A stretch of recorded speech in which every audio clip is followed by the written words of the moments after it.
Welcome to the Navseam podcast, where classical gourmands everywhere can finally get their fill. Join us for a delectable discussion of Greco-Roman civilization stretching from the Minoans and Mycenaeans through the Renaissance and right down to the present. And now, ladies and gentlemen, here are your hosts, Dr. David Noe and Dr. Jeff Winkle. Welcome, listeners, to episode 101 of the Navseam podcast. My name is Dr. Jeff Winkle. I'm here down in the bunker in the vomitorium, as always, with my good friend and co-host David. Dr. David Noe, that is. Yeah, David C. Noe. Oh, we got to go with the whole 9 yards? Okay, Dr. David The C. C stands for controversial. Yes, exactly. Curmudgeon. Okay, I'll take it. All right. How you doing over there, Dr. DCN? Not too bad, All right. thanks. Here we are in Vomitorium South, located in the generous basement of the Reformation Heritage Bookstore. Yes. Yeah, who has loaned this space to us. Yeah. I'm doing okay. It's, what is it? It's mid-late October. Yep. We have the prospect of Michigan weather approaching, and let's face it, audience, that'll give us something to complain about for the next several months. You like a good complain? I do like a good complain, right? And the fall weather, Yeah. it can go either way. We've had Right. some glorious fall days, and we've That's had right. kind of the blustery, rainy, awful ones. Yes, the street on which I live is now blanketed by a covering of gold leaves that have fallen from the trees. I love the street you live on. That's Yeah. a great drive. Deciduously. Those Isn't that magnificent nice? trees. It really is really nice. Yes. Yep. And how about your neighborhood? Any fall color poking Oh yeah, out? lots of fall color there, but it's kind of gray and blustery out right now. And Right. I hate those big winds that just rip the trees bare. And then, Yes. oh, okay, it's done. It's real. It's here. Right. Yeah. Yeah. Winter is on. Yeah. So hey, Dave, what are we talking about tonight? We're going to talk about tonight. Tonight? You fast forwarded and guess- skipped the whole afternoon. This afternoon. Yeah. Yeah. Boy, someone's I crappy. guess I could like to pretend this is like a late night talk show. Yeah, is that how you like to maybe, think of it? Maybe that's what it is. Right. So what are we talking about this afternoon? Right. Well, live from Burbank, California, we're Yeah. talking about the Aeneid, Book 6. And I think this is the third episode, isn't it? It is, yep. Yeah, the third episode on Book 6. We're down in the underworld. We're rummaging around. We're meeting the cast of characters. And we're going to start out today with some viewer mail. Yes, we are. Right. So in place of a shout out, we got this nice comment question from a Mr. Matt McCravey. And with Thanksgiving approaching, it seems appropriate to call him Matt Past the McCravey. Yeah, I think so. I think he'd appreciate that. I think he would. Right. So Matt asks us a good question, doesn't he? You want Yes, to he read does. that question? Yes. He writes, is it possible that the bow resists Aeneas because of a Roman conception of having to work hard to earn fate? Ah, okay. So this is the cunctantem, right? Yes, the sluggish bow. The resisting bow, yes. Yeah, cunctantem, slow to come out. Yep. Okay. And then the follow-up question is, can you compare and contrast this to Jacob wrestling the angel of the Lord in Genesis? Interesting. So what do you make of this, Jeff? Well, I still have trouble kind of reconciling the resistance of the bow with the Sibyl's prophecy. Right? Okay. So the prophecy said, if fate is vouchsafing all of this for you, Right. it will come easily into your hands. Right. If the bow fits, you don't acquit. Something like that. Something like that, right. You'll never quit. Maybe that's There it. you go. There you If go. the bow fits, you'll never quit. Right. And but I think in relation to Matt's first question, is it possible the bow resists because of to work hard to earn fate? Right. I mean, I think that's in keeping with larger themes that we've already talked about. That it was such a tremendous thing to build the Roman Empire. Yes.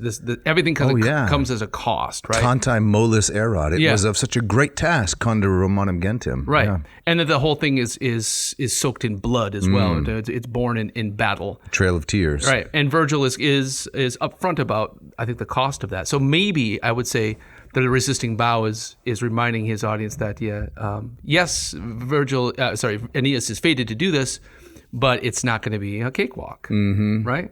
So, how does that strike you? Does it? Yes, I was trying to think of the premise of the question. The quote Roman conception of having to work hard to earn fate, and I've been mulling that since Matt's question landed in our inbox. Yeah. Is that true? And I guess I'd kind of like to divide the question. Yeah. Okay, so fate happens to a Roman whether they want it or not. It's the nature of fate. And Romans are required, according to the Mos Maiorum, to work hard for practically everything they earn. But whether those two are connected, I'm still a bit at a loss to settle that question. Right. Yeah. I'm trying to think of examples from myth or from history that would say that also kind of spell that out. Maybe in some of the Republican heroes, before or right after the founding of the Republic, 510, 509 BC. Mm-hmm. You think about the guy who stuck his hand in the fire, right? Oh, yeah. And so he was fated to do that because that's his character, you might say. Right. But it was torturously painful, right? He still had to endure it. Right. And so, to the extent to which fate being painful and fate requiring hard work, the extent to which those ideas are similar, then I think Matt is right. Yeah, I think so too. And if you think in terms like the structure of the hero's journey, you don't get resurrection unless there's a death involved, right? You have to go to the katabasis. You have to go through you have to suffer into truth, right? Right. That's I think that's a concept you find around the world. And also, I think you also see kind of this heaven helps those who help themselves. Yes. As a kind of a quality in lots of not just in the Greeks and Romans, but in cultural mythological traditions around the world. So now the second part of the question. Yeah. Right? He'd like us to compare and contrast it to Jacob wrestling the angel of the Lord in Genesis. That's really interesting, and I'm not a comparative religionist. Yeah. Something like that.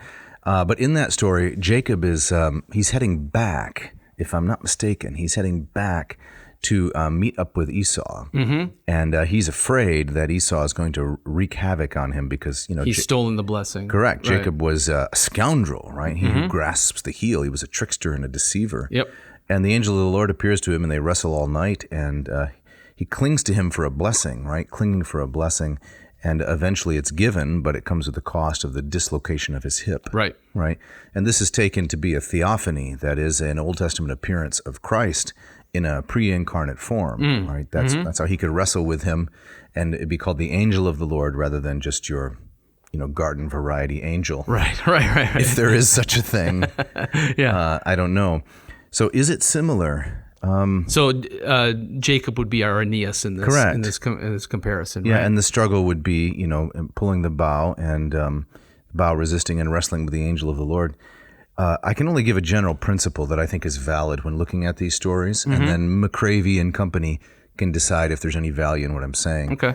And that is, I think when comparing these stories, it's really important to look at the motives of the individuals and not the external similarities. Because the external similarities will be profound, right? So for example, the Israelite system of sacrifice and the Roman system of sacrifice were extraordinarily similar. Right. Everyone practically around the Mediterranean is sacrificing in the same way. So the externalities are really identical. Does that mean it's the same kind of activity? I would say on the whole, no, because the intentions are different. Yeah. And it's really that matters when it comes to human-divine interaction. What is the intention of the individual and what's the intention of the divine? Yeah. So I wonder whether Jacob's motive here is quite different than Aeneas's. Right. And if so, I would say that's the most important and salient point of contrast. Gotcha. It's interesting. That's very well said. Thank you. The one thing that I thought of too is I'm right in the middle of teaching a world religions class. Mm-hmm. And one of the things that you find in lots of cultures, particularly kind of indigenous cultures, is that young men have to go through some kind of trial, right, before they're kind of accepted into the group. The rite of passage. The rite of passage, right? And so that often comes with a cost. So I was just teaching about in Aboriginal tribes in Australia. Often young men will have a tooth pulled, or maybe the top of their pinky cut off, or I prefer that, I think, or a scar. Okay.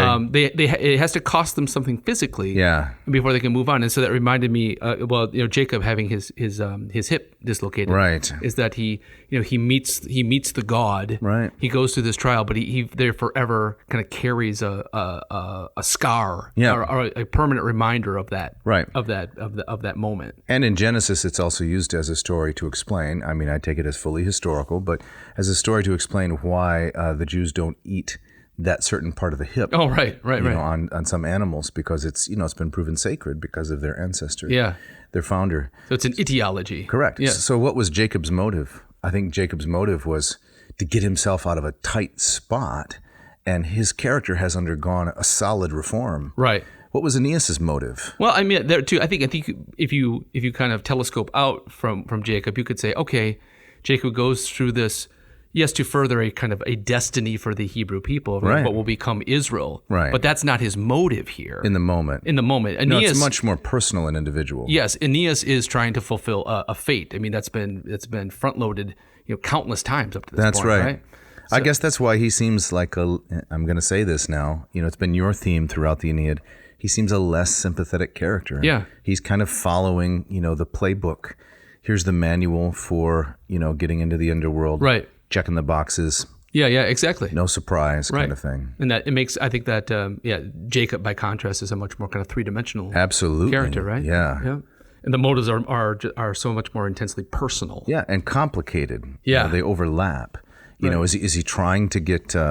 Is he trying, to reconcile with his brother? Is he trying to save his skin? Is he trying to protect his wives? And Right. his children. It's very complicated. Yeah, and then add to that this very visceral encounter with the deity. Right. Which Aeneas he's met his mother. Yeah. In kind of disguised form, but then he only realizes it's her after she's gone. Whom he can't embrace. Right. Though he tries repeatedly. Right. Yeah, exactly. And he complains about it. Right. Well, Jacob in this encounter got more than an embrace, right? Yes. It was a strenuous strenuous time. Full Nelson. That's right. Right. Yeah.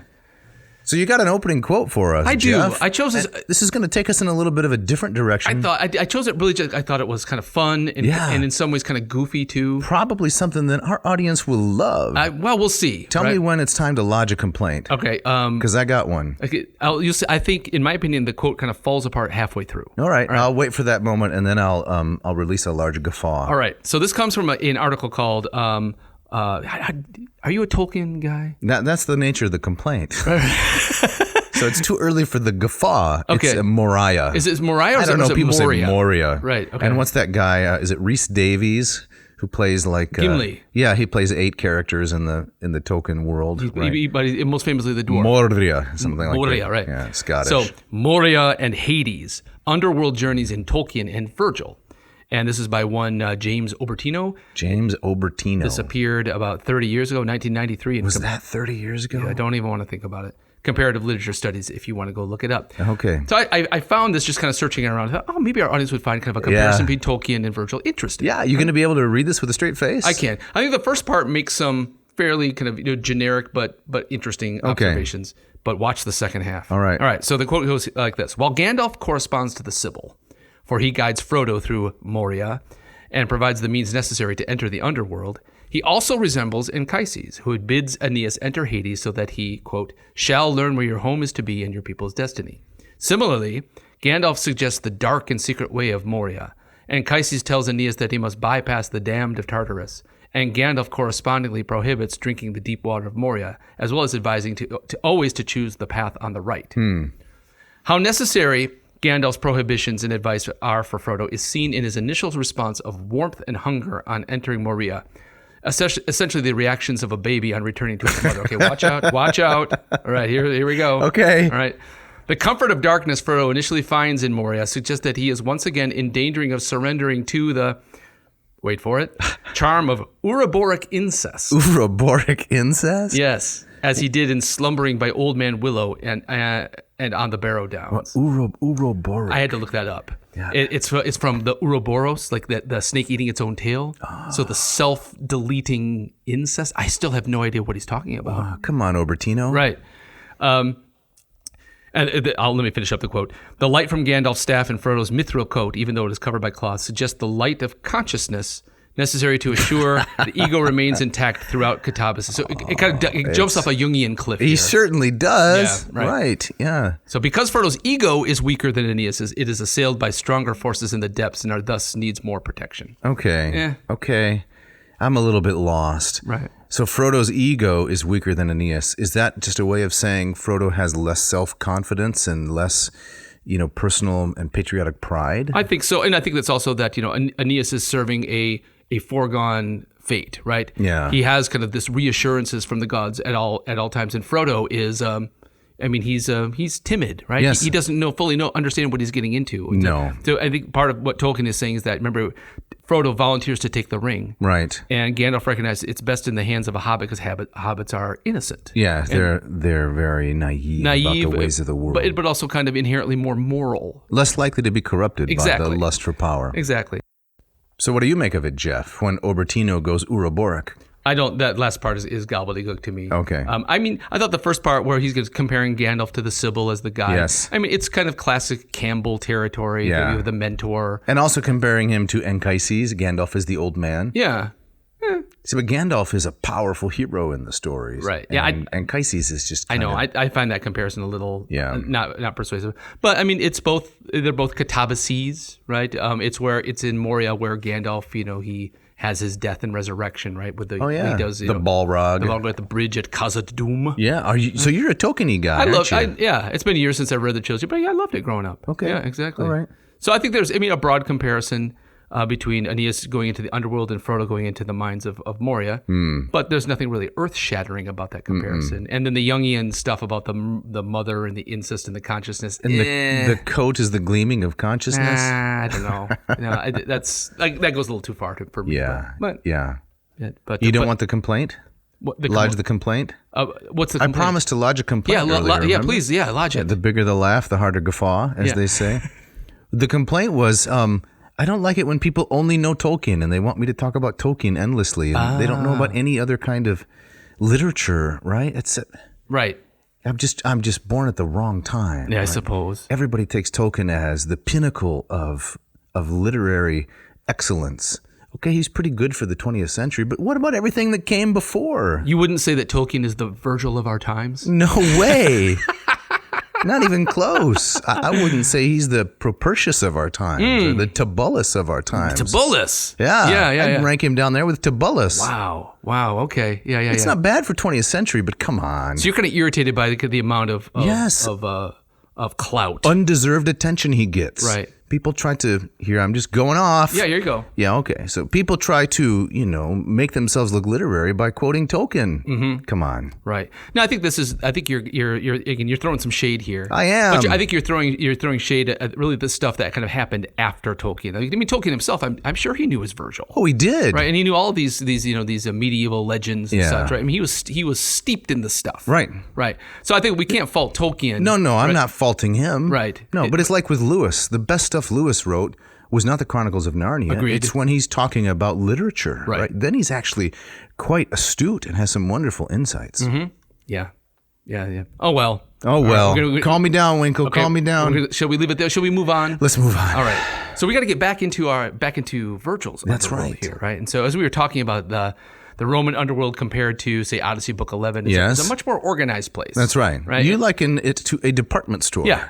Or maybe an elaborate mall. Something like that. Yeah, you get off on the escalator or the elevator here, and you can expect people who died from fill in the blank are going to be on your left and on your right. And right there in the middle by the gumball machines and the fountain, there's an illuminated slab of plastic that says, here you want to go find something to eat.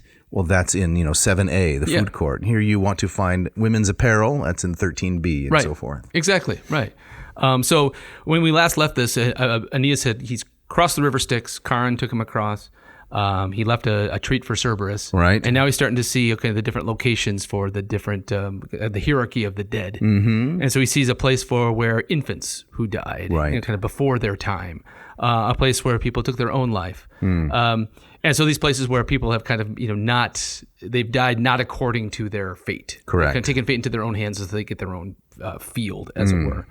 And then it starts to get more specific. He finds himself in the fields of lamentation, as Virgil calls it. And he finds people there who died because of tragic love. Yes. And so the worst kind, by the way. The worst kind of love? Yeah, comic love is much better. Way better. That's right. Yeah, exactly. Someone throws a pie in your face and you're smitten. You're smitten.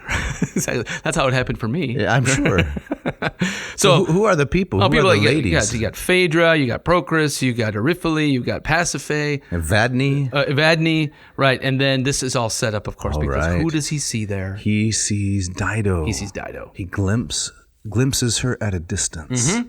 Yep. And so he's You thought we were done with Dido. I did. Right? And we thought, she's... After all those episodes on book 4. Right. And so not only it's a kind of a confluence of things. She did kill herself. Right. But she killed herself out of kind of the madness of love, right? Because Aeneas treated her like a jerk. He did. Right. Again, you could use the excuse that, well, fate simply demands this. But he could have handled that way, way better. Yes, definitely. I think Virgil at least leaves that door a little bit open. Right. So now he sees the ghost of Dido in the underworld, and now he's gonna. Well, how am I gonna deal with this? Yeah, he's heartbroken. He's torn. What can you say, Dave? Would you read us some Latin here? I would love to. All yes. Right. This is lines 455 through 461, if I'm not mistaken. Mm-hmm. De mi sit lacrimas dulci quad fatus amorest, in felix Dido verus mihi nuntius ergo, venerat extinctam feroque extremis acutam, funeris heo tibi causa fui per sidera euro, per superos et si qua fides telurdras ab imest, invitus regi natuo de litera cessi. Very nicely done, as always. Thank you. So let me give you Lombardo's translation, and I'll back up, do a little bit before the lines that Dave just read. Now a woman returned to her original form, and among them her wound still fresh. Phoenician Dido wandered that great wood. The Trojan hero stood close to her there, and in the gloom recognized her dim form, as faint as the new moon a man sees, or thinks he sees through the evening's haze. He broke into tears, and spoke to her with tender love. "O Dido, so the message was true that you were dead, that you took your own life with steel. Was I really the cause of your death? I swear by the stars, by the powers above, and by whatever faith lies in the depths below, it was not my choice to leave your land, my queen. The gods commanded me to go, as they force me now with their high decrees to go through this shadow land, this moldy stillness, the abyss of night. I could not believe that I would cause you such grief by leaving. Stop! Don't turn away. Who are you running from? Fate will never let us speak with each other again." Those are moving lines. They're very moving. But do you still see him as kind of a bit caddish here? No. I mean, he's looking for. He's trying to say it's me. It wasn't me, right? It was the gods. It was their fault. I had no choice. Right. Yeah, I'm persuaded. Okay. Yeah, I feel bad for him. This sounds like real emotion, right? The way he speaks to her. "Oh, unhappy Dido, infelix Dido. I wasn't the cause, right? Causa fui tibi, of your death. Right. No way. Right. And so I think this brings us back to Mr. McCravy's question too. Is again, this is one of many costs that Aeneas himself has to pay to allow this fate to go forward. Right. Now it's romance. It's a broken heart. I suppose there are more serious sufferings you can go through. But this is real. This is very real. This is very human. Right. And of course, the whole episode is based on the encounter between Odysseus and Ajax in Odyssey Book 11. Right. And they had, while they were both alive, an important alliance and actually friendship. But Odysseus wrecked it in the contest for the arms of Achilles. Right. Exactly. So he wins that contest. That's right. And Ajax thought he was the obvious one to kind of take up the mantle of Achilles. That's right. And Odysseus wins because he is a deceiver and a cheat. Right. The terms of the contest were the arms of Achilles go to the greatest hero. And as we'll someday see in more vignettes, more vignettes from Ovid, Odysseus wins by convincing everybody that, well, because I got everybody to go there, all of their accomplishments are really mine. Yeah. He's a cheater. He's a cheater. And Ajax then, in despair, takes his own life. He's there as a suicide. Right.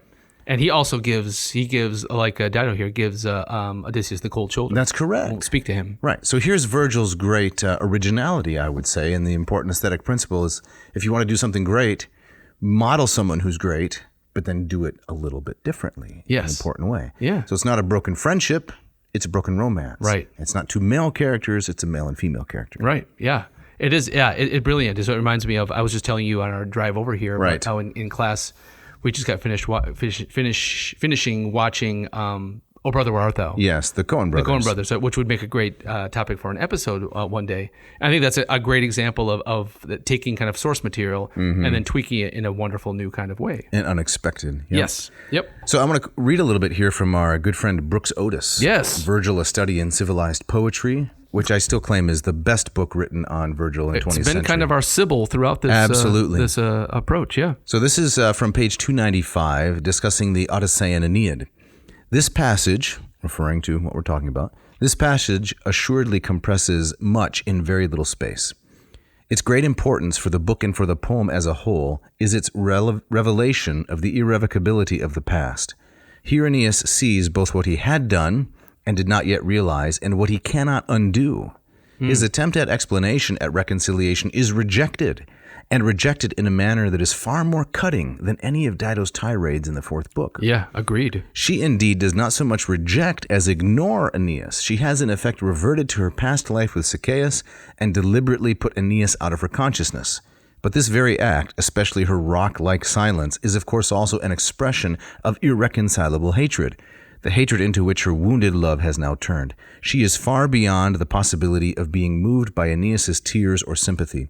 He, for his part, had quite failed to realize the full depth of her passion. He now sees that it has not only killed her, but fixed her in an unappeasable, unalterable enmity both to himself and to that phase of her life in which he had been concerned. Now he sees that he can never hope to smooth out the part of his past that Dido represents, to ease his troubled conscience by receiving her forgiveness. He can only accept the fait accompli. Yeah. That's really nicely said. Yeah. So, what do you think about what Otis is saying here? Well, a detail that he mentions that we didn't get to is that not only should she not look at him, and not only does she ignore him, but we see her go back to her husband, yes, who had been killed before, and so she's kind of reconciled with her first love, Sychaeus, right? And so even in death, even that is kind of even a more kind of concrete like rejection of Aeneas and everything that they went through and that he meant to her. So it kind of reminds me of that undergraduate question, right? What's the opposite of love? Right? It's not hatred. It's apathy. It's apathy or indifference. Yes. Right. And you remember discussing those things when you were a young man, with your floor mates, and about some young lady who just wasn't interested in Winkle, right? Yeah, yes, exactly. Of which those were legion. And you're thinking, what's going on here? Well, the opposite of love is not hatred, because both are strong emotions, right? It's indifference or apathy. Exactly right. So just kind of walking around, kind of feeling invisible, right, is way worse than I think than somebody actually noticing you and raging. That's correct. Right? Yeah. So this is Aeneas, right? He is the object of Dido's total indifference. Yeah, she's done with that part of her life. Yeah, and it's a brutal scene. I find this much more moving and brutal than the Ajax scene. Oh yes, right. So Ajax is, his rejection of Odysseus. It's still kind of rooted in that Achillean rage, right? Yes, that the meanness that begins the whole thing. This is something completely different. And I see. And in the hands or in the minds and the actions of a woman, it becomes something completely other. Well said. But to step back a minute, what do you think this scene accomplishes in the epic as a whole?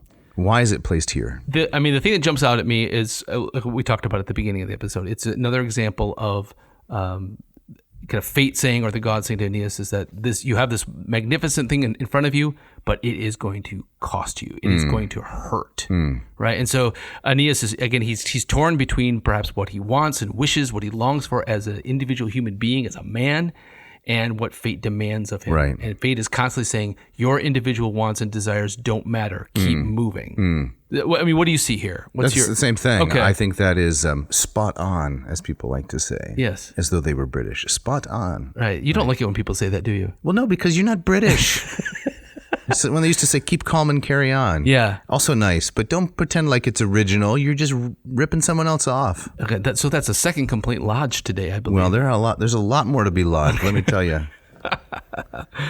All right, so he has to move on, right? Not only to fulfill his fate, but the Sibyl says, hey, come on, stop hanging around. We got more places to go.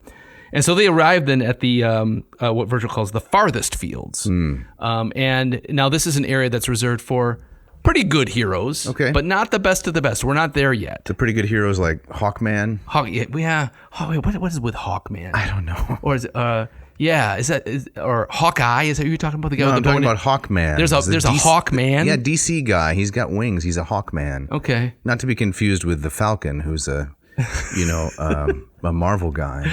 Wow. Just pick any bird you want, right? Right. Goose guy, throw the bird in there. And throw a guy or a man. Yeah, and that makes it a hero. Or throw a woman on there, right? Right. I don't know. What would that be? Is there a... Eagle woman, dove lady, something like that. Right. Yeah. So yeah, I would also put there's Hawkeye, of course. Correct. Right? With his bow and arrow. That's Renner, right? Jeremy Renner. Jeremy Renner. Mm-hmm. I think he would be in this field. You think so? Yeah. So Aquaman, kind of a has-been-ish. Never kind of reached that. No. He's not going to get his own movie. Definitely not. Right. So Aeneas here sees lots of people from his past, and so again another nod towards Odysseus 11. And he sees all these Trojan warriors. They're still bearing the wounds that they carry in the war, which I think is I don't think Homer brings those details into focus in 11. No, they're just more kind of immaterial ghosts coming towards them. No, there's Vaseline all over the lens. As Homer pans across the underworld. Exactly right. So there's enough that Odysseus can recognize them, but beyond that, Achilles doesn't come forward with an arrow sticking out of his heel. No. So this reminds me of kind of the notions of Valhalla. Okay. In Norse mythology. Can you say more? Well, so Valhalla is a kind of Norse heaven. Mm-hmm. It's a place reserved for great warriors, and the reward is that they fight and do battle with each other all day, and then at night they feast and drink in the great hall. Okay. So it's like that John Lennon song, right? Imagine there's Norse heaven. Oh, wow. Exactly. I'm going to start lodging a complaint. You know how I feel about that song. But it taps into that warrior ideal. If there's going to be a heaven, it's for guys. Beer drinking, sword toting. Right. Yeah. It's your man cave. Exactly. WrestleMania. Mm-hmm. And so he sees a number of people from his past, including one Deiphobus, who's a son of Priam, and he's extremely disfigured. Right. And he's all chopped up. And Aeneas is horrified, and what happened? Right. I think that's because he doesn't know. He doesn't know. I think that's a really interesting callback. Is that when in the kind of the chaos of escaping from Troy, which we read about in the previous books, right? Yep. Book two. We realize that Aeneas he flees without knowing lots of what happened. He has no idea what happened to the vast majority of his countrymen. He assumes they get burned up or died or were slaughtered, but he has no kind of specific information. Right. And this is the first time that we see him really kind of confronted with the reality. Right. Yeah. So can I depart from complaining mode to dogmatic mode for a moment? Yeah. Okay.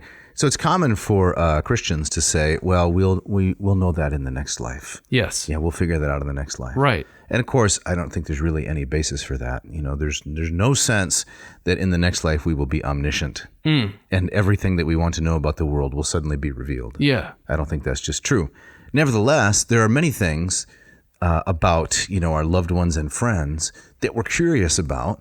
And so it's natural to think, well, maybe in the next life, that portion of their identity will be more clear, right? Or their past. Yeah. So I think that what Virgil is describing is not just something that is germane to the story, but it's a universal human impulse. Yeah. Yeah. No, I would totally buy that. Yeah.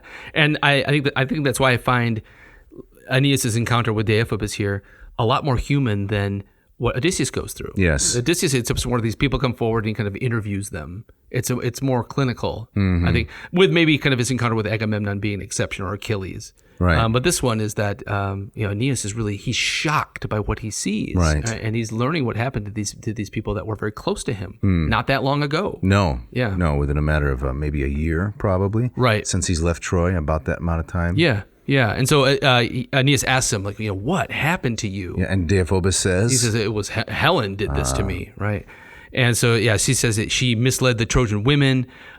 She signaled secretly the Greek army from the citadel. And so it's almost like Deiphobus blames Helen a lot more than, say, Odysseus for the fall of Troy. And removing weapons from the hall, kind of like Euryclea does in the Odyssey. That's the nurse, right? Near the end of the Odyssey. Right. The loyal nurse who takes all the weapons out of the hall, and they close the doors and destroy the suitors, right? Odysseus and Telemachus. Right. So you're saying that Helen acts this way as Deiphobus tells the story. Mm-hmm. And so she's the ultimate betrayer. And so Helen, in this epic, she survives a lot more poorly than she even does in the Odyssey. Yeah. We see her again back with Menelaus in Sparta. Yeah, book 4 with those witch-like capacities. It's fishy. I mean, she's spiking the drinks and everything, but she's still the queen of Sparta. Yes. But here she is she's nasty one. Nasty and a villain. Right? And so Deiphobus, prays for vengeance, right? It gets that kind of impotent rage that Achilles has in Odyssey Book 11. So yeah, one of the just kind of may I dwell on. Do you want to digress? Just a little bit? Okay. There's that. So when Odysseus meets Achilles, Yes. and Odysseus makes all these assumptions and says, you were the greatest among us, and Right. says, don't lament your death at all. Right. And Achilles says, you have no idea. Correct. He says, I'd rather be the lowliest slave than the king over all these useless dead. Yes, a line, by the way, that has been repeated thousands of times by thousands of other authors, showing the power of Homer's grasp on human psychology. Yeah. That just, it's so gripping. It's endlessly repeatable. It is. It's great. And then Achilles goes on to say, he basically says, enough about me. How's my son doing? Right. And then he says, how's my dad doing? Right. And then what I find so fascinating is that he imagines that his father is beset by enemies. And he says, if I could only go up for like a day and wrap my hands around my father's enemies' throats, they'd know what it means to experience my rage. To dishonor the father of Achilles. Right. But what's so striking is that he doesn't know that his father's enemy's there. It's completely imagined. Right. And so that rage that destroyed him in the Iliad is back, but now it's completely impotent. And it's based on what he imagines, not even some kind of real situation. So the idea is that some of the tortures of the afterlife are imagined fears. Yeah. Not even real ones. Not even real ones here. And so when I have, Deiphobus kind of praying for vengeance, it is kind of an impotent kind of lashing out. It's nothing that he can control. And unless somebody comes down to the underworld to tell him about it later, he's not going to know about. So it's really kind of pathetic. So futile. So futile. Yep. All right. So again, the Sibyl is kind of dust brooming Aeneas along. So we can't hang out here. Yeah, he wants to talk more. Right. But the Sibyl says, hey, night is approaching. Right. You don't want to get caught out here in these fields when the sun goes down. So apparently, even in the underworld, you have to kind of worry about sunset. I think so. It's interesting. You got to get moving. And that's where they reach the grand crossroads.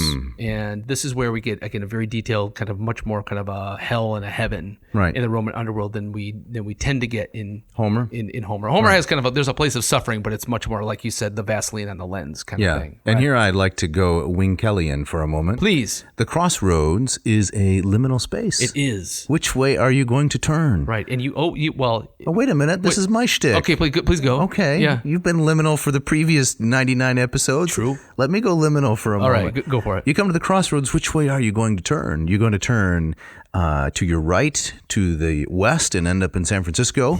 Or are you going to turn left on 80 and go east and end up in, I don't know, New York or somewhere like that? Yeah. It's highly provocative and evocative, right? You got to make a choice right there, and there's no turning back. There's no turning back. There's no exits. You got to keep going. But if given a choice of left and right, you always go right. Is that true? Yes, because the lightning flashes on the right, the birds on the right. Those are all omens, blessed omens. And if to bring a little Latin into it, okay, the word for right or right hand, dexter, right, which by extension means fortunate. Yes, it lucky, does. Blessed, right? Skillful, right? And so just being on the right hand side is inherently good. And then the word for left hand, sinister. That's right. Which survives wholesale into English as something wicked and ugly, right? So we come to this crossroads. You've got to make a decision. Which way are you going to turn? Right. And so off to the left, of course, that's where you find Tartarus, the place of punishment, the kind of the Roman hell, as it were. Bad dental hygiene. Yes, exactly. All that tartar, right? That's where you need the crest. Glad you spelled it out for the audience. Well, you never know. That's where you need your Crest Pro Health dental rinse. That's correct. And to the right, that's where you're going to find Elysium, the Elysian Fields. Right, and that's where he's going to find his father. But Speaking of finding one's father, is it time? It's time for the ads.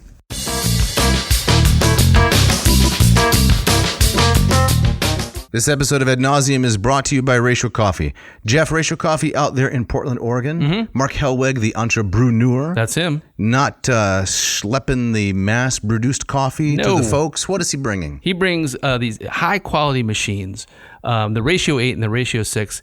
I have the Ratio 8, and one of the things I like about Ratio is they combine a sleek, beautiful aesthetic, but once you kind of press the button, you also get a tremendous cup of coffee at the same time. High quality. High quality, yeah, right? They don't sacrifice on aesthetics. They don't cut corners on the drink. No, not at all. So I used to have the ratio 6, kind of the younger brother. That was a great machine. I had the weighty carafe. Yeah, you had the stainless steel, didn't you? I did the stainless steel, Right. and there's no scorch pad underneath, kind of keeping it, roasting. Right. But that carafe would keep it warm for hours. Right. Now in my ratio 8 that I have now, I have the kind of the beautiful hand blown borosilicate carafe. Yes. It's Which pours very nicely, right? I thought never in my life would I appreciate how something pours. Yes. I mean, a year ago I thought, come on, you're Right. ridiculous. But there's something so beautiful. It's really nice. Right. Even filling the machine with water and then pouring the coffee. There's just something elegant about it. It's a nice, elegant morning ritual. So, Dave, if our listeners want to get one of these wonderful machines, the ratio 6 or the ratio 8, what should they do? They should go to ratiocoffee.com, RATIO, it's a nice Latin word, coffee.com. They should browse Mark's large selection of high quality, attainable, beautiful machines. Mm-hmm. When they find the one they want, they should enter this coupon code at checkout. ANCO, that's Ad Nauseam Coffee, ANCO 7B, 7 Bravo. And that will get them 15% off either machine they choose. That's correct. Yeah. Yeah, and this is an investment, let me tell you. This is not the kind of coffee machine that you use for a couple of years and then recycle, discard, push out of your vehicle as you're driving along the highway, something like that, because you're sick of the way it looks.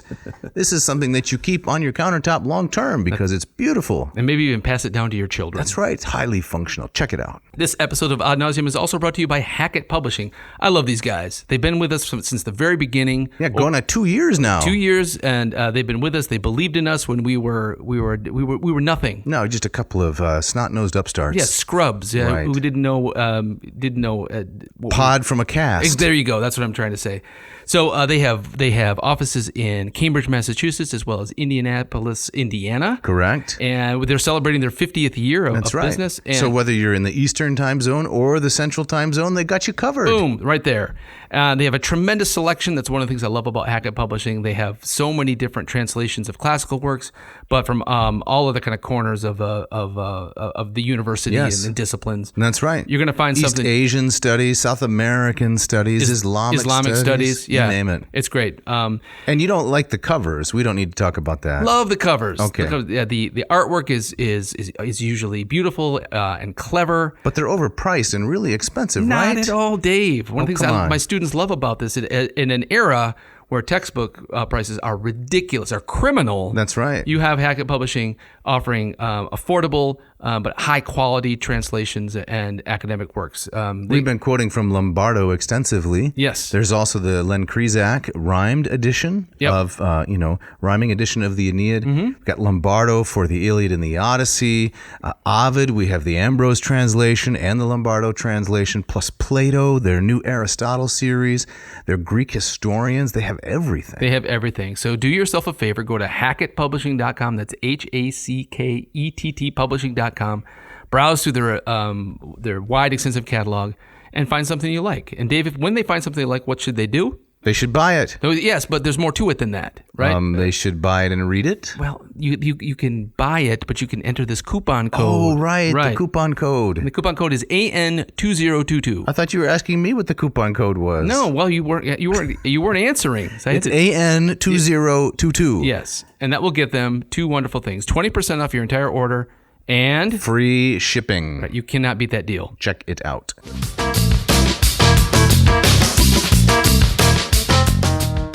All right, Jeff, as we get back into it now after that lovely commercial break, we're talking about sinners and saints. Yes, right. So Aeneas does not take the left-hand path, right? He's going to Elysium. That's where he's going to find his father. But we do get a pretty lengthy glimpse in that direction. And Virgil gives us this very vivid picture of this Roman hell. Yeah. Right. So This is the second time, if I'm not mistaken. This is the second time that Virgil has given us a quick tour of the underworld. The first time is in Book 4 of the Georgics. Oh, Where's right. That extended discussion. I say brief tour, but it's quite long in Georgics 4. It's beautiful. There, it's in the frame of Orpheus going down to rescue his wife Eurydice. right. And right. we're told about how his great minstrelsy, how he can play so well, stops all of the tortures of the underworld temporarily. Exactly right. I'd forgotten about that one. Right. We gotta get back to the Georgics. Yeah. Oh, yeah. Yeah. So here we get this this wonderful kind of terrifying picture of Tartarus. Right. Right. So let me give you.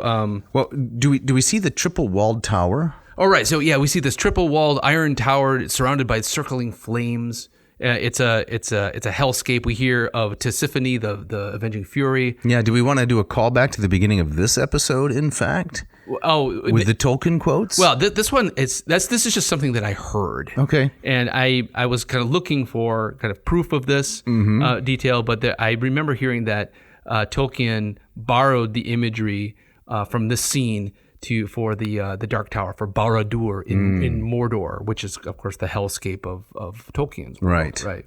So I think that's correct. Makes sense. It makes sense, and again, I think Tolkien he clearly knew his Virgil. Right. It wouldn't surprise me.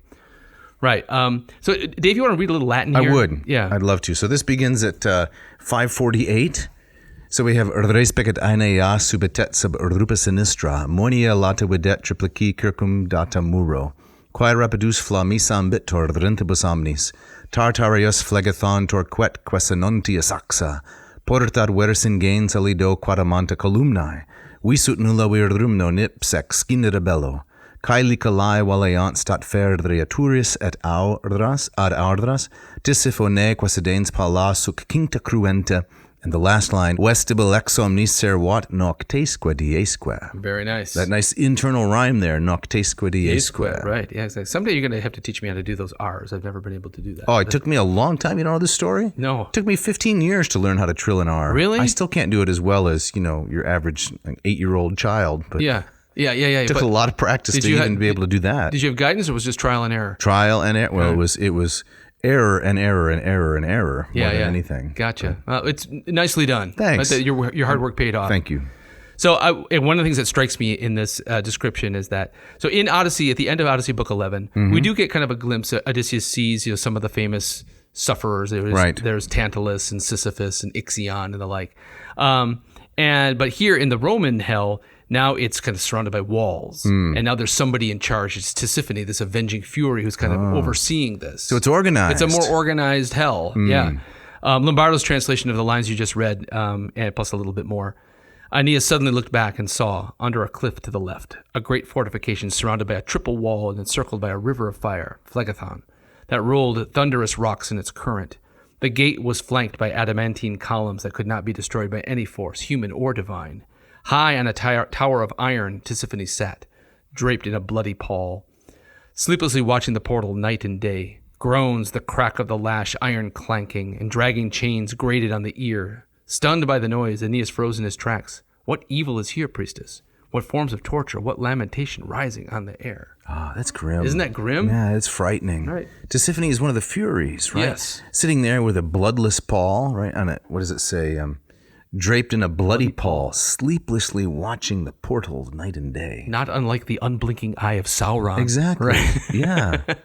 Yeah. So I think, I read that, and that reminds me of Tolkien. Sure it does. Right? Yeah. But that I suppose that irritates you maybe a little bit. That it reminds you of Tolkien? Yeah. No, I just it's better for Tolkien that he's reminiscent in even a small way of Virgil, or maybe Dante. Maybe he's drawing from Dante. Right. A larger question is, when you're going through a hardship, do you want it to be organized, or do you want it to be more, of a free-for-all? Because the Odyssean portion, right, in the Odyssey, it's kind of a free-for-all. Nobody's in charge. Mm-hmm. Here in the Roman underworld, there's a strict bureaucratic kind of order. Right. I suppose for me, if I know there's going to be an end to it, yes, I guess I'd want it to be more of a free-for-all. I see. But here, there's no end to this. No. So maybe the order's a little better. Yeah, maybe. I don't know. I mean, like your famous comparison of Odyssey Book 11 is linked to the DMV. Yeah. Right. So it has the sheen of bureaucracy, but there's nobody in charge. Right. The line is not going to move. No. Right. So what is it? Selma and Patty, right, in The Simpsons? Exactly. They say some days we don't let the line move at all. We call those days Tuesday. Exactly.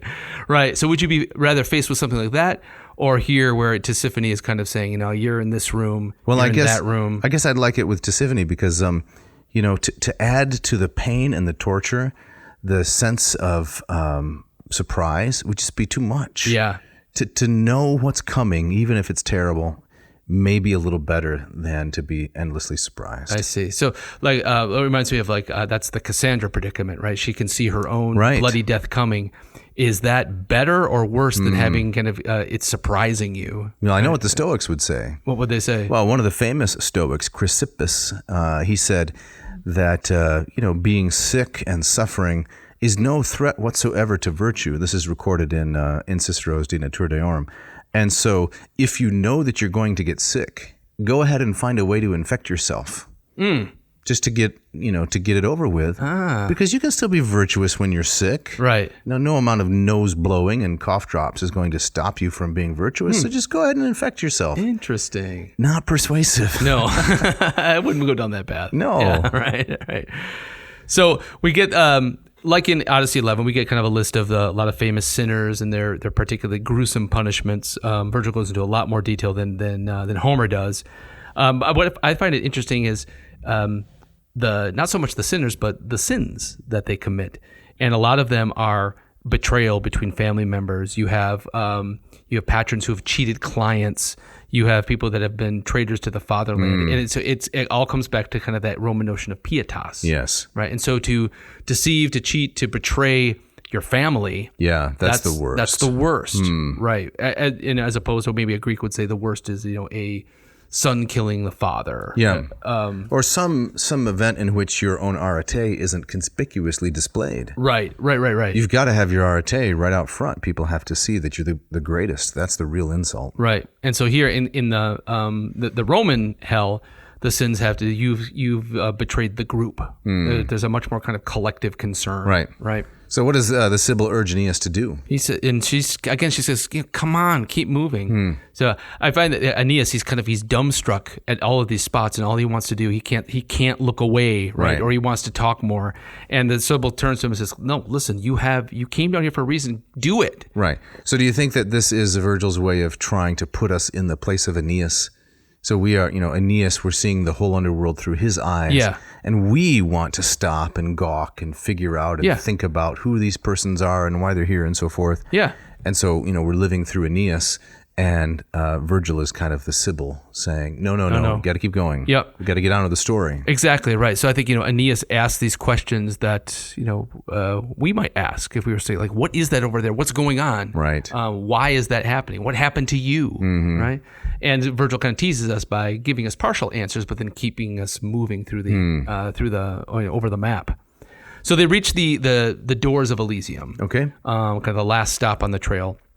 And so Aeneas, again, being the religiously correct guy, purifies himself with some sprinkles of water, and then he can kind of put the bow in its final place as kind of the key that opens the door. Open the doors to Elysium. Right, and then he enters the so-called Blissful Groves, and this is the place for the best of the best. Isn't that where your grandparents live, somewhere near Tampa? So, yeah, right, exactly. The Blissful Groves. The Blissful Groves. Right, next to Del Boca Vista. Phase 3. Phase 3. So shall I read a little bit here from Lombardo? Yeah. Okay. So the offering to the goddess complete, Aeneas and the Sibyl now came to regions of joy. The green and pleasant fields of the blissful groves, air and sky are more spacious here, and the light shines with an amethyst glow. The land here knows its own sun and stars. Some are at exercise on the grassy wrestling ground. Some contend on the yellow sand. Others tread a dance and chant a choral song. And Orpheus, in the long robes of a Thracian priest, accompanies them on his seven-toned lyre, plucking notes with his fingers and ivory quill. Here, too, is the ancient race of Teucer, a people most fair, high-souled heroes born in better times, Ilus, Assaracus, and Dardanus, the founder of Troy. So Orpheus is down there. Yeah. You got the best band in the world. Providing all of the background music while you're wrestling on the sand. Or you're dancing. Beach volleyball. The sun has an amethyst glow. Sounds pretty nice. I don't know. What do you think? Well, I don't know. Do you want musical accompaniment to your feats of strength? I like to listen to when on the rare occasion where I do exercise. Yeah, like when you did all that music. working this summer. Yeah, were you listening to a lot of Orpheus as you went? Absolutely, every time. Right. How about you? I mean, do you want or need to have a music to when you're lifting weights? Oh yeah, yeah. I like to have some music playing in the background if I'm walking around the neighborhood or something. You typically want the music to fit the activity, right? Yes. Exactly. It's got to be something during our Christmas episode, I talked about my great love of Haydn. Yes. But Haydn is music that you can fall asleep to. Right. It's so sweet and pleasing. It's not going to pump you up. You can't do that when you're, running or whatever people do when they exercise. Exactly right. So it makes you wonder what kind of song Orpheus is singing What his playlist was? Yeah, exactly. Right. Something we could allude to in a later episode. We probably could. Right. This is this heaven here is that when I talk about these concepts in my myth class, a good half of my class tends not to like it because who made it to heaven? It's all the guys, right? They're just representative, though, of the founders of the race. It doesn't mean there's no ladies there. Does he mention any ladies here? I don't think he does. He doesn't mention any ladies in this group. Okay. But it does say, the founders of the race, the founders of Troy, Ilus, Assaracus, and Dardanus. Dude. Okay, so it's like in the scriptures, right, where there's mention of, and King David died and he slept with his fathers. He was buried with Abraham, Isaac, and Jacob. I know, dude, as you said.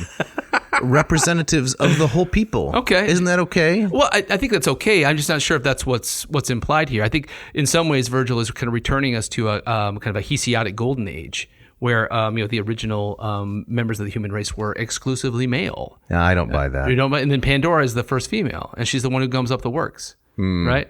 I just took it as these are the famous individuals who were the founders of the whole project. Okay, all right. It doesn't mean there's no ladies there. All right. I just think he would have mentioned something. Okay. Right? So because they're out there doing dude-like things. They're wrestling. They're contending on the yellow sand. Exactly. They're shred a dance and chant a choral song that's exclusively male. Well, I think for in ancient, certainly a Greek. They had those. One of my favorite ancient Olympic events was the warrior dance. In full armor, they're hopping around and being judged by guys with holding up cards. The Trojan game, right?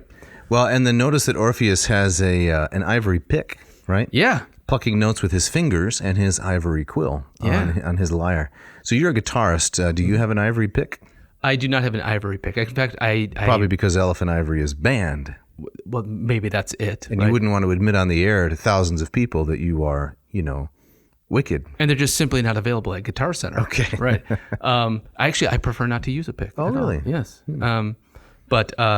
So this is Valhalla 2.0? Yeah. So again, it's kind of guys. So what would you do in kind of this dude heaven? Well, you go on doing the things that kind of made your life great when you were in the upper world. Watching the game and eating nachos. Exactly, right? Maybe doing a little dance. I don't think so. Only when my team gets into the end zone. There you go. But competing, it's that athletic kind of warrior ideal. That's right. Right. So just a little bit nicer, a little bit more luxurious than in that previous kind of corner of the underworld that we were just in with Deiphobus. Yeah, there's no popcorn trapped in the cushions. Right. Right. And Virgil doesn't suggest that anybody here can carry the wounds that they suffer on the battlefield with them. That's right. So if you're one of the best, you got it made. You got it made. So it's a return to a pure state of nature, would you say? Yeah.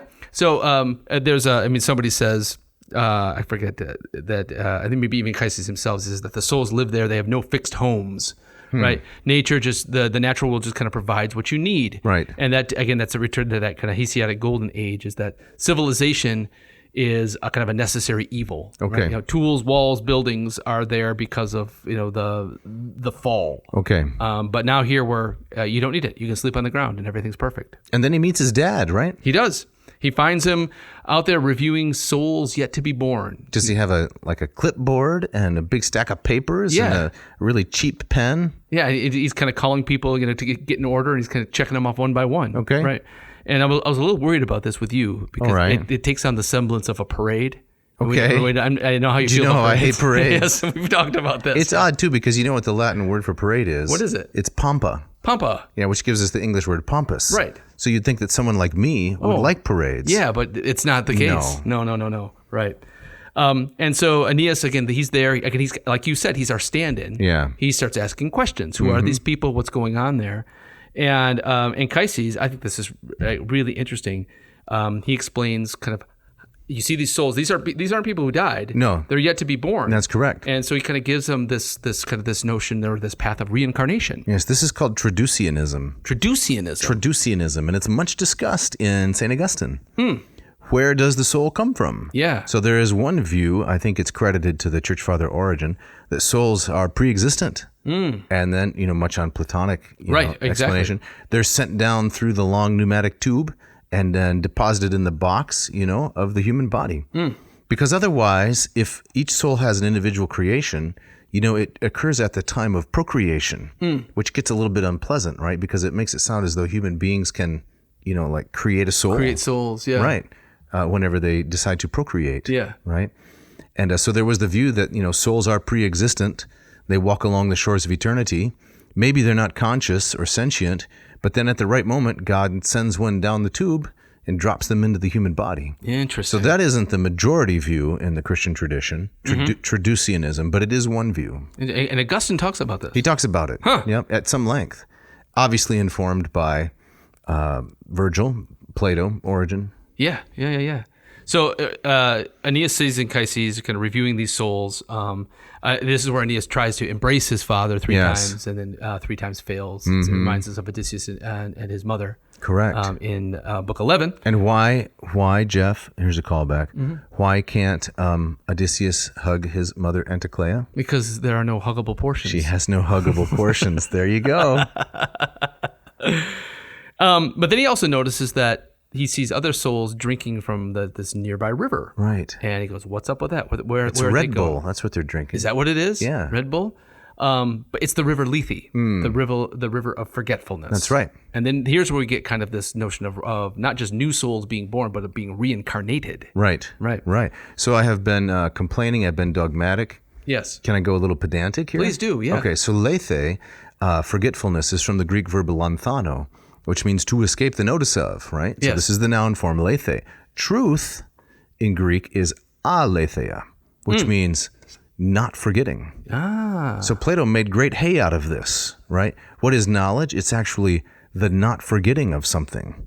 So there's that notion of reincarnation. Very nice. Interesting. Want me to read Lombardo's translation? Yes, of this? please. Right. So, in Chryses, Aeneas asks him, what are they doing? Right. Over by the river? Explain reincarnation. What's going on? Right. So, and Chryses answered, and he revealed the mysteries one by one. First, heaven and earth, the sea's expanse, the moon's bright globe, the sun and stars, are all sustained by a spirit within. Every part is infused with mind, which moves the whole, the source of life for man and beast and all winged things and the monsters of the marmoreal deep. Is this Stoic? Like this, that all these things kind of contain kind of a divine spark? Yeah, this is where Stoicism and Platonism are very similar. Okay. A divine fire pulses within those seeds of life, a celestial energy, but it is slowed and dulled by mortal frames, earthly bodies doomed to die.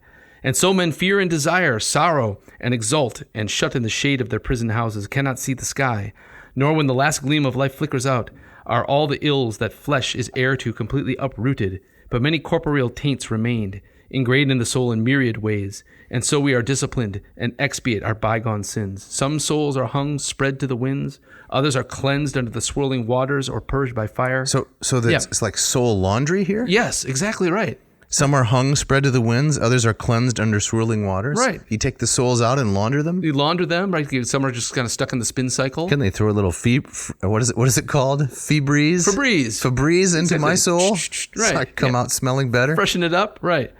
We each suffer our own ghosts, and then we are sent through spacious Elysium, and a few enjoyed the blessed fields, until the fullness of time removes the last trace of stain, leaving only the pure flame of ethereal spirit. There's a detergent ad in here. Exactly. Right? I was just thinking until the fullness of time removes the last trace of stain. Right. Biz. Exactly. Fab. Yeah. Now, all new gain. Right? It'll take the stain out of your soul. A little bit more. All these, when they have rolled the wheel of time through 1,000 years, will be called by God in a great assembly to the river Lethe, so that they returned the vaulted world with no memory and may begin again to desire rebirth in a human body. Now, this strikes me as very optimistic about the future of humanity. Oh, yeah. And that, far too much so. Who's being reborn? It's the best of the best. Yes, continually laundered to get out all those stains. Yes. But if you compare that to like a Hesiotic view of humanity, this is a 180. Eternal decline. Right. Is Hesiod. Right.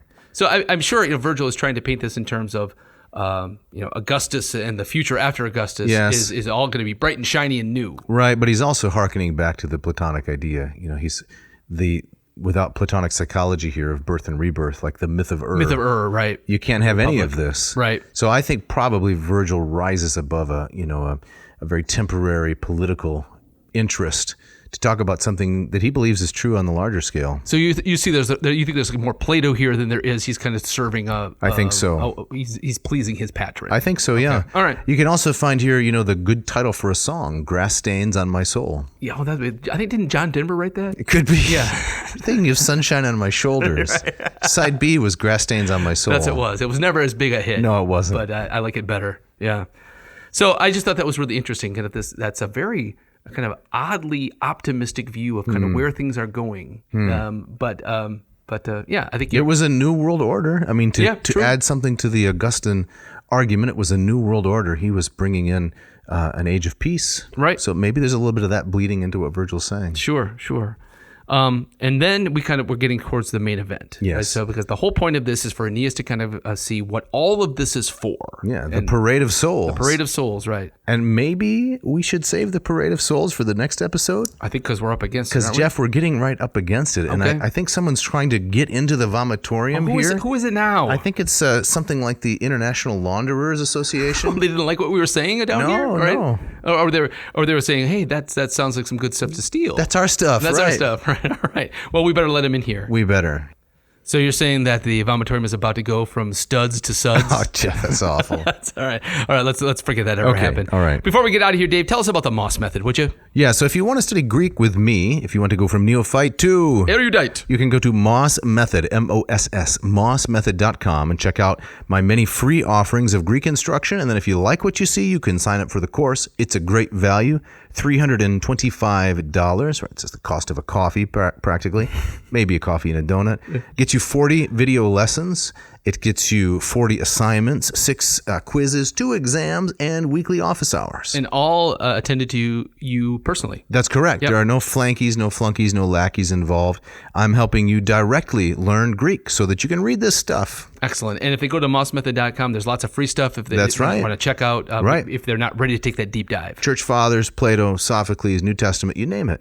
I also have a Latin program. You want to hear about that? Please. Okay, you go to latinperdiem.com/LLPSI, and here you can sign up for a course which takes you ab initio, from the ground up, and I teach you Latin using Hans Orberg's famous Lingua Latina per se illustrata textbook. Fantastic. So I'm teaching to 4 charming, interested, competent individuals. Some have a little bit of Latin, some have none whatsoever. And then I just teach them out of this book, and you get to watch, you get to participate without the pressure of being in the class. You get a lot of additional supplements and helps to your Latin journey. And again, I think it is an extraordinary value, $199. And like the Moss method, no prerequisites, right? No prerequisites. You take you from square one on. That's right, from square one to square two. And I meet with you each week. Fantastic. So, if you want the direct experience, you want the curmudgeon, on the, what would we call that? What? The curmudgeon on standby, right? Oh, yeah, exactly. Yeah, you can interact with me anytime you want. Fantastic. All right, hey, we got some people to thank. We do. As always, Mishka, our intrepid engineer. Thanks to Scott Van Zen and Ken Tamplin for the great music you hear throughout. Go check out Ken's Vocal Academy. Yes. And Scott's got a lot of music out there, too. Yes, he does. He gives guitar lessons. He doesn't give them, but they're incredible. Yeah. So you might want to check those out if you like the guitar. You can get a T-shirt if you go to adnauseum.com, get one of our Erasmian-themed Quae Nocent Docent T-shirts. Send us a line, drop us a line if you would like a shout out or you want to give us a suggestion for a show topic. We've gotten some great ones of those. Whom should they email, Jeff, and how? Well, if they're interested, if they want to email you, Dave, they should write to dave@adnauseum.com. Don't forget the V. Or if they want to write to you, Jeff, the musical talented one of the two of us, you can email to jeff@adnauseum.com, ADNAVSEAM, adnauseum.com. And now, I really enjoyed answering the listener question. So Yes. I think if you have questions, right, send them along. It'd be like a feedback feature. I'm sorry, a mailbag feature. Yeah, that was a lot of fun. Yes, it was. So encourage that as well. And I think, Jeff, that you have the gustatory parting shot. I do. Next week we're going to talk about we're going to try to finish up book 6, right? Oh, we got to finish up book 6. Book 6, yeah. We got a lot of souls to cover and some interesting discussion of Roman fate. Yes. But then we finish that up and we go on into the Iliadic portion, book 7. Yes, right. But you're right. I do have the parting shot today, and this one comes from Heidi Schultz.